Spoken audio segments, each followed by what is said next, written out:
I have oil in there. I remember putting oil in. I don't know what happened. I probably don't have any fluid in that diff. What? Few moments later. Took apart the diff. When you pulled the drain plug, barely anything came out. I have oil in there. I remember putting oil in.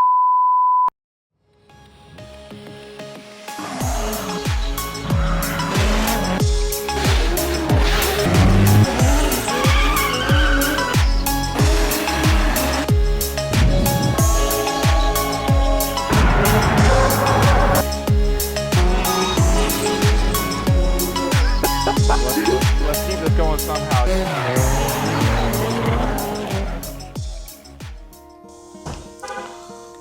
Hello, darkness, my old friend. I mean, do I have to say it?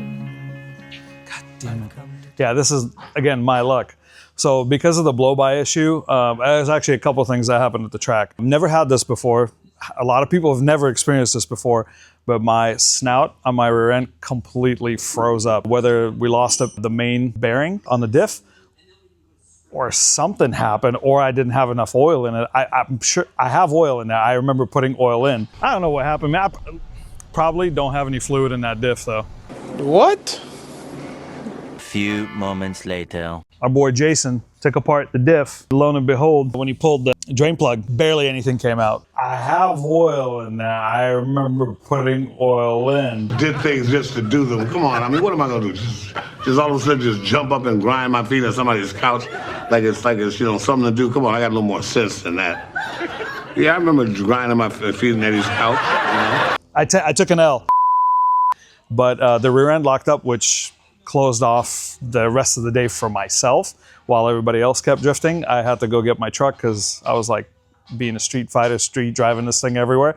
Yeah, my wife yelled at me. She's like, you should probably bring a trailer next time. So, and after that happened, you know, that's an easy swap. You swap out a diff, get a two-way or whatnot, and throw it back together. But because of how heavy of a blow-by we had on the motor, I decided to, as you saw, yank it out. It's all apart. My boy Jason over there is rigging her up to put the back of the truck, and we're gonna go see if we can figure out what was going on with it. So I have a friend here in Everett. He's gonna take it apart. Hopefully it's just an easy fix. We'll see if we can get her back out there within the next couple weeks at least. But yeah, took it all apart. The gearbox is out, subframe's out. I'm gonna put the subframe back into this thing so it's rollable, probably take it home for a couple weeks.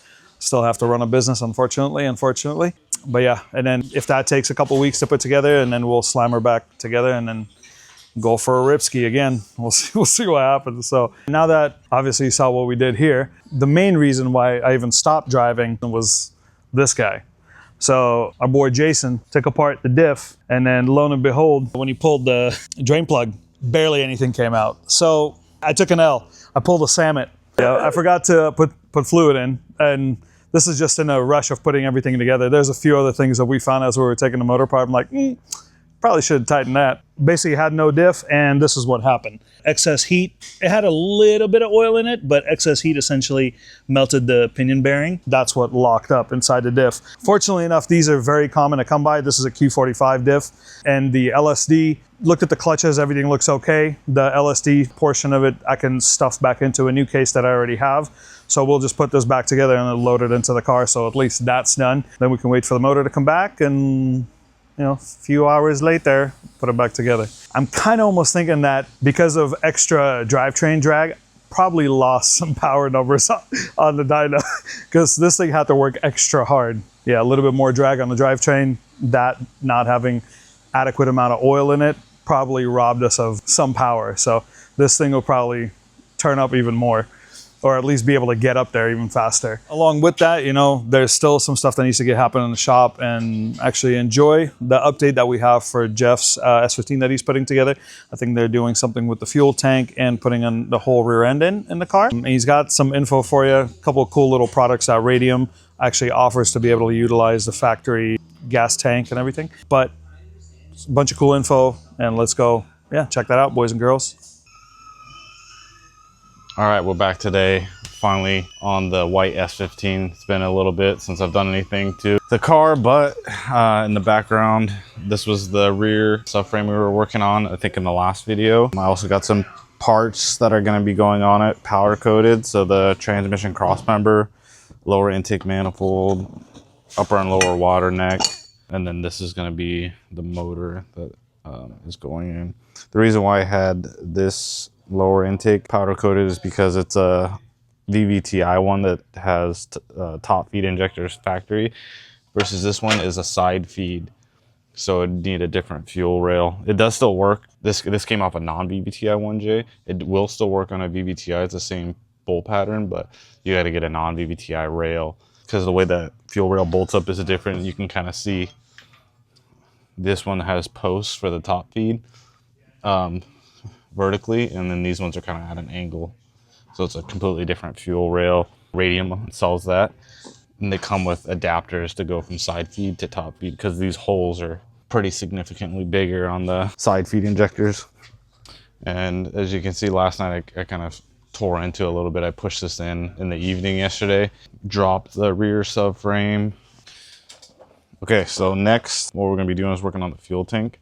While I have the rear subframe out, I thought it'd be a good time to do the fuel pump out of the car. It's not much work to just pull the tank out versus like trying to work in the back area of that. Okay, so in a S14, S15, R34, I think 33 too. I haven't done any work on a 33 in the fuel tank, but I believe it's the same style plastic saddle tank. And where the fuel pump actually is down in here.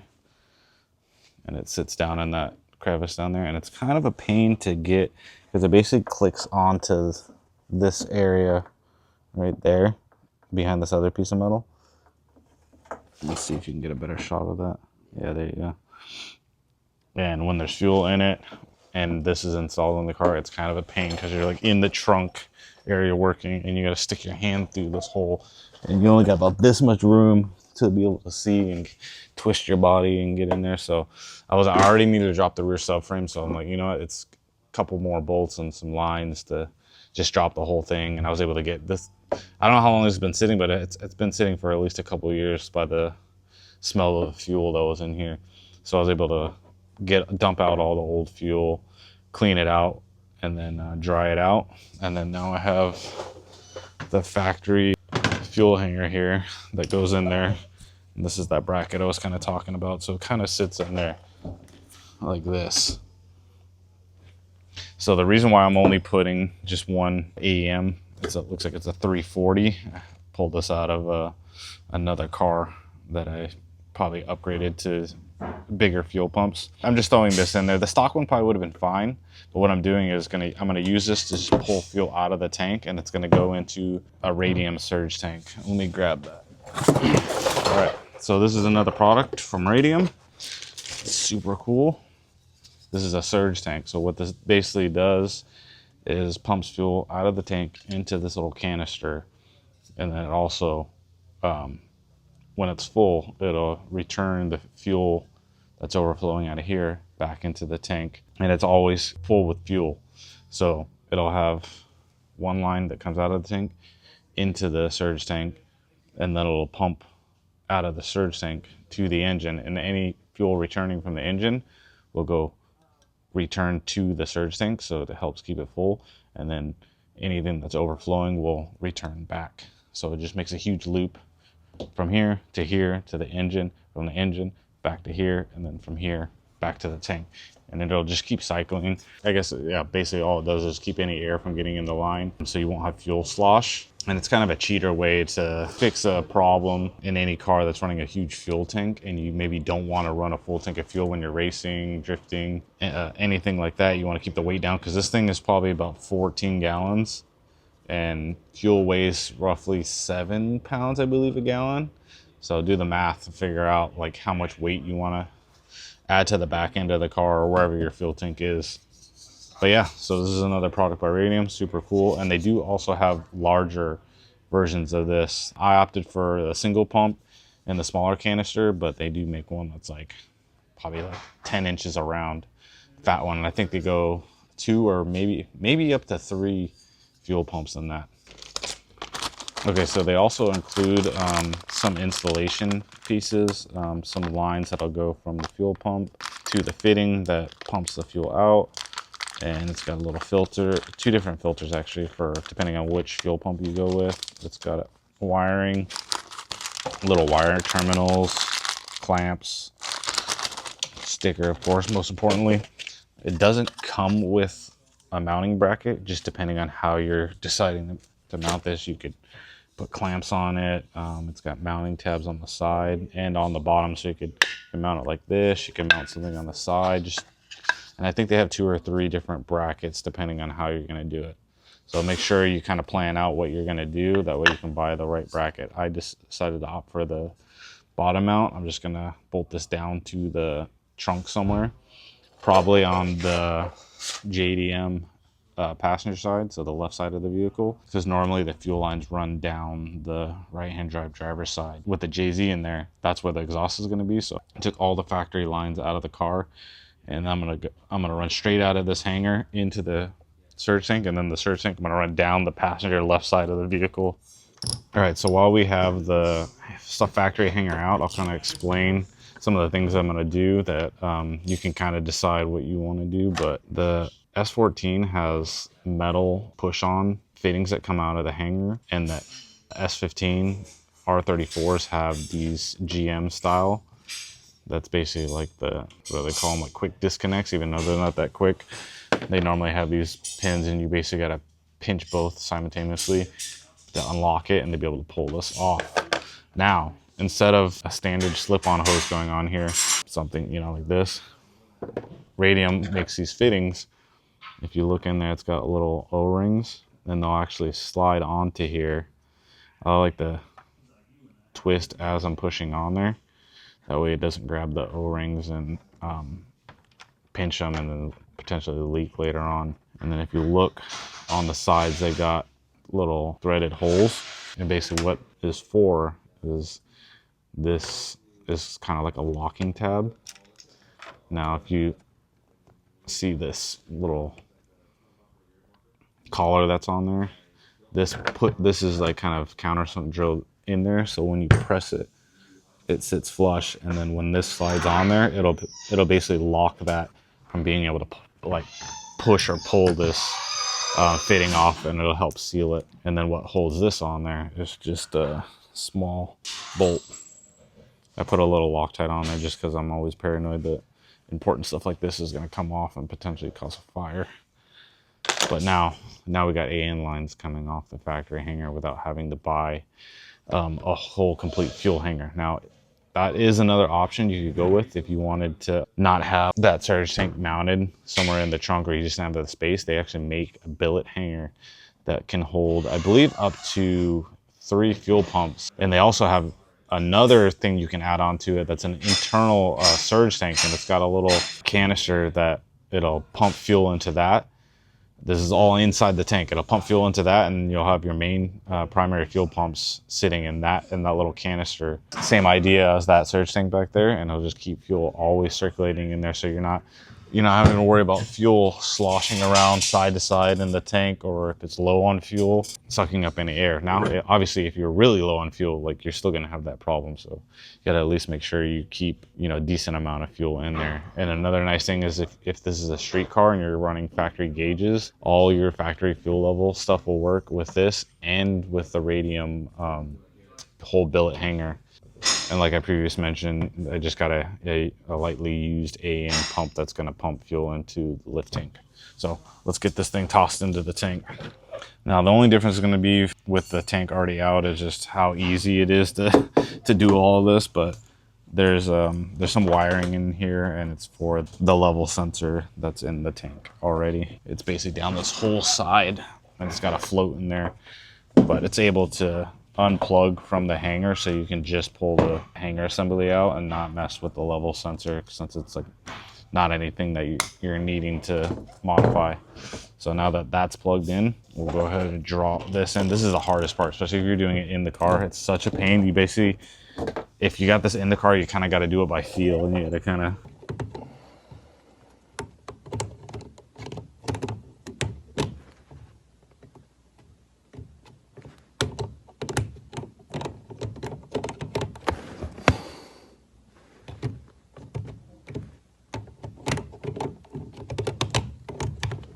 But yeah, so basically this will go in there. You can see where it kind of just it's just sitting down there. and the pump ends up like way down there. So you're gonna stick your hand down there and kind of feel. You got to kind of go behind the factory level sensor bracket and try to get the fuel pump assembly there. And also make sure that you don't snag any of your, if you look from over here, you see how there's a bunch of wiring coiled up. You know, make sure you don't pinch off any wiring. And now see, I got one side of the bracket in the slot and the other side is not. So I got to lift it back up and push on the left side because it's not clicked in correctly. Let's get a view of it properly in there. See that? The left side is clicked in and the right side is clicked in. Let me get the light out of the way. There we go, right there. Yeah, so left and right side are both in there. And now you're just going to want to push down. And I believe it should make a click noise. But if it doesn't, then don't be worried. Hear that? Nice. And now if you pull on it. That's what she said. That's the test to make sure it's locked in there. And then before you put this on there, you can kind of like feel this gasket. It feels all right, but I do have a brand new one. I think this is the part number right here if you wanted to get a new gasket. It's just this little rubber thing. So this one's way softer than this one, so I might go ahead and just put it on there while I'm at it. So I'm gonna go ahead and put the new one on there because I feel like I'm gonna be running E85 in here, and the ethanol is pretty harsh on rubber components. So I want to kind of get the most life out of it. Reverse the way you removed it. Now, obviously I got the fuel pump installed already, so it's not gonna go down, but it has to go over the top. Basically what I'm gonna do is kind of hook it on one side and then work it around these fittings. Might be kind of tight, just don't overly stretch this. Yeah, there you go. You got it on there. Put it here. And this does have an arrow on here, and I think it's supposed to be I don't even remember how I took this off, but I think it's supposed to be pointing towards the back. Could be wrong though. Doesn't really matter in my situation because I could have it pointing towards where I'm running the fuel lines, because I think I'm going to go up and out, and then like I said, to the left side. But I don't believe it really matters. There are some like notches on the tank right here. Usually they'll tell you like front or something, because you can see there's an arrow there. I'm pretty sure that's how this goes, is like that. And you want to work this seal around, because see, if you just push, it'll catch. So you got to kind of like get it started. And once you get it started, it should just plop right on there.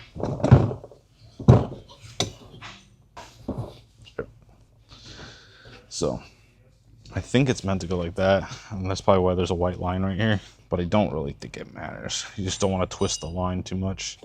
I'm going to twist it a little bit more. I got good room to run some bends up and out. So this cap is kind of a pain to get off of there. I always hose the top of this with W40, but then I've cleaned the tank. That's why it looks brand used. But when I put it back on, I like to spray the threads on the little locking cap. That way we can get this thing started easier. Now it's gonna be kind of a pain since these fittings are now on there. It might kind of lift up on it, but you kind of have no choice because I need to get under there. Another thing that might have made it easier is maybe putting these on at the end too. That way you're not having to avoid those. Now my biggest problem once you start tightening this is to make sure you're not cross-threading this thing. I feel like having the lube on there kind of helps you prevent cross-threading it, because you could probably damage the threads.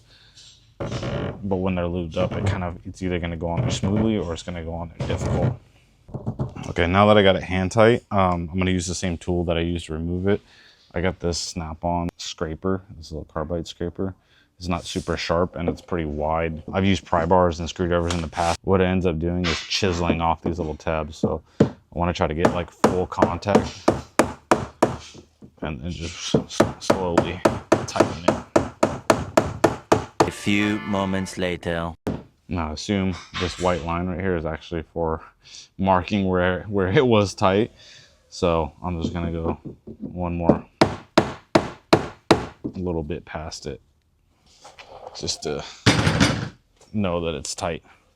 Now, something that happened, it's probably at least twice now, is there's a little nipple that goes on there. It snapped off removing it. I ended up drilling into it to get the drill bit to bite to it, and then it was also spinning it in there to break it loose. And then I just yanked it out and came out, luckily. Otherwise, you could like cut this. I just didn't want to make it any shorter because it already has a nice bend to it. That's what she said. So what I'm gonna do is, this line is actually, for you can follow it down. It goes to the saddle tank. And since the fuel pump's on this side, not on this side, the fuel has to get up and over to over here. Otherwise your car will only use about 2/3 of the fuel, and the rest of it will get trapped down here where it can't flow back over the saddle tank. Also, what this does is create a Venturi effect, and it siphons the fuel from that corner and dumps it on the hanger, and it like flows down on this side. So you want to have this hooked up if you're running the stock tank, otherwise you won't be able to utilize all the fuel in the tank. And luckily it broke, you know, and still left a little bit, so I'm going to try to just get this little nub on there. That way we still have full operation. Otherwise the next option is to find another one of these, which might be really difficult considering the S14 is different and there's not too many 15 and 34s being parted out. And like I said, this is the second time I've done this, so there's definitely not any extras around the shop. I have an S14 one, but not a 15. So I think the last time that this happened, I just put a radium hanger in there.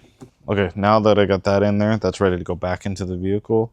And real quick over here, I'm gonna talk about the front subframe and why there's some pink marks here. This whole time I've also been contemplating what I'm gonna do for an angle kit.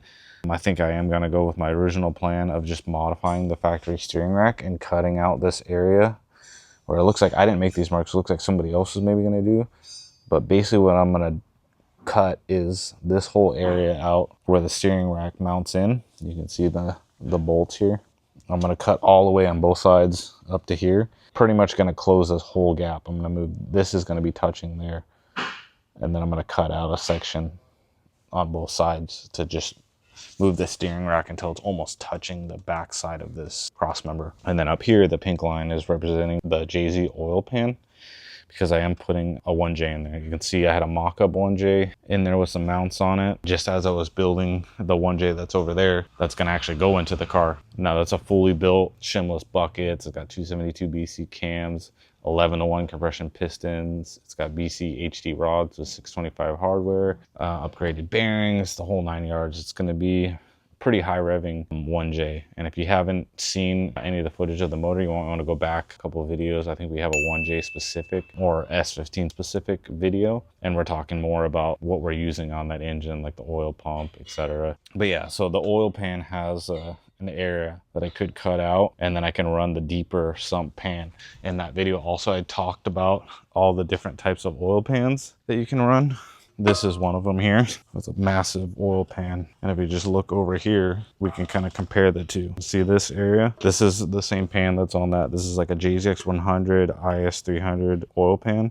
And this is a deep sump, like an Aristo, I think it uses these. Here's the part number, in case you're wondering. I don't have the part number for this guy, but it's just, if you look up an IS300 pan, these you can get pretty cheap. This is an aftermarket pan you can get on Amazon, and then this is from Toyota. They might be in the GS300 too, so you can kind of see how much more capacity you're gonna gain from this area back. And then it obviously bolts up the same.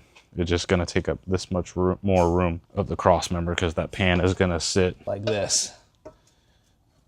So we need to make sure that it's gonna sit back further enough and not interfere with the cross member. Otherwise, if you don't want to deal with all that, you can just use this style pan. It's only probably half a quart of oil you gain from doing that. Now I got the tank positioned back up where it belongs. I'm utilizing one of these Harbor Freight little push carts, just because it's kind of the perfect thing to use versus, like, I have the transmission jack over there, but it's not a very good base. So without like building some kind of like table to bolt on there, it's kind of a pain. I have these laying around, so it's kind of like whatever. If I end up crushing it, it's not a big deal.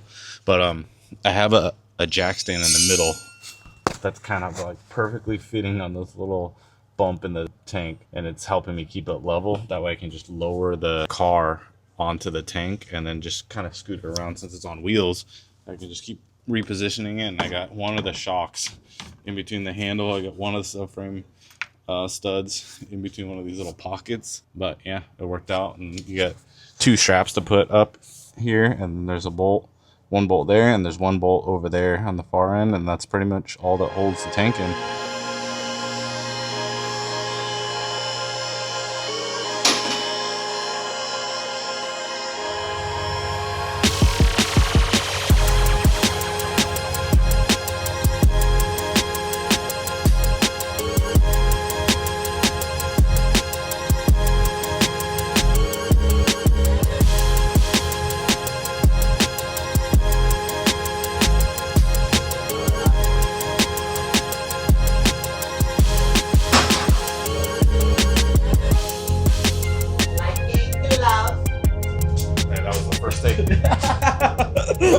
All right, now that we got the rear subframe and the fuel tank back in, next video is probably going to be me dropping a motor in here, and it's no longer going to be powered by me. Stock subframe that we pulled out, so over there, probably going to disassemble that and put it in pieces. That way it's ready to get rebuilt and repurposed in probably my 14 or the other black S15. That way I can keep just rotating them as we go. I'll have it all sandblasted and the new arms and everything we did on this subframe we'll do to that one, and then drop the subframe at whatever car I end up putting that one in and just keep it going. Stay tuned for the next video. Probably gonna have the front crossmember modified and ready to install, or already installed, and then I'll be dropping the motor in. Also in the next video, probably see I got some cars queued up in the background. We got a rally car and an S13 back there. Those are just kind of like side jobs, things that I'm doing in between all these projects that you guys are seeing, which also you guys can hit me up, slide into the DMs either on the Midnight Auto or on my personal Instagram. That's JazzyJZChef. If you need any fab work or, you know, just suspension, you know, relatable stuff to what I'm doing in the videos. And yeah, also FD Seattle's coming up, so stay tuned though. I think we're gonna have some pretty cool content